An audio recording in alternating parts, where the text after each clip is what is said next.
ሀሳብ አለብሽ የተቸገርኩኔ ምን ሀሳብ አለብሽ እሳት የከተተኝ ምን ሀሳብ አለብሽ ምን ሀሳብ አለብሽ የተቸገርኩኔ ምን ሀሳብ አለብሽ ገፋረክሽው ረሳሽው ልቤ ወዳሽን ምን ፈልገሽ መጣሽ? እንዲህ ጨካኝ መሆንህን አላውቅም ነበር። እኔም አላውቅም ነበር። ቆይ እንደ ቀልድ እኮ አንድ ወር ሆነን። አይገርምም? አትሳቅ፣ አልቀለድኩም። እኔም አልቀለድኩም። በአምላክ የኔና ያንቺ ነገር የተሸከምኩት እኔ ነበርኩ። ድንገት ለቀቅ ባረገው እንደ ቀልድ አንድ ወር ሆነ።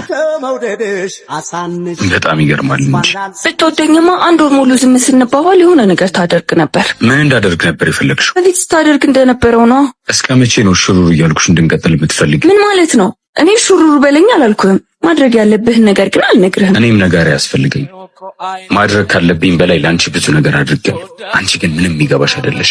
ከዚህ በኋላ ይበቃል ሲል ይገባኛል፣ በደንብ ይገባኛል። ይሄ ሁሉ ቀን ያላንተ በጣም ከብዶኝ ነበረ። የሚያስቀኝ ሰው የለ፣ በየቀኑ የሚጨቃጨቀኝ ሰው የለ። ማንን ነበር በስልክ ስታወሪ የነበረው? እኔ እያለሁ ከሌላ ወንድ ጋር አታወሪ አላልኩሽም ነበር? እውነት በጣም ናፍቀኝ። ዳግመኛ እንድታቅፊኝ አልፈልግም። የኔ አንቺን ማፍቀር የሚገባሽም የሚገባሽም ሴት አይደለሽ። ከዛሬ ነገ ትሻሻያለሽ፣ አንድ ቀን ይገባሻል እያልኩኝ መድረሻውን የማላውቀውን ፈረስ ብቻዬን ስጋልብ ነበር የቆየሁት። አንቺ ግን ምንም አይገባሽም። ከሰጠሁሽ ብዙ ፍቅር ይልቅ የታየሽ ሳቅና ኩርፊያ ጨዋታዬ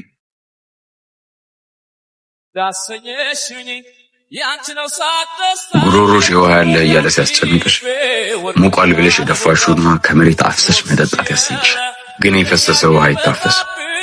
ፍቅሬን መረዳት ቢያቅትሽም በዚህ ልክ ነገር የማይገባሽ ሰው ትሆኛለሽ ብዬ ግን አልገምትም። ከዚህ በላይ አትሰባብሪ፣ ሂጂ። ምን ሀሳብ አለብሽ የተቸገርኩኔ ምን ሀሳብ አለብሽ እሳት የከተተኝ ምን ሀሳብ አለብሽ። አንዳንዴ ህይወታችን ላይ ቆራጥ መሆን አለባችሁ። ሄድ መጣ ማለት የሚፈልግ ሰው አለ። ወርቁን ለማንሳት ግዴታ እጃችሁ ላይ ያለውን ድንጋይ መጣል አለባችሁ።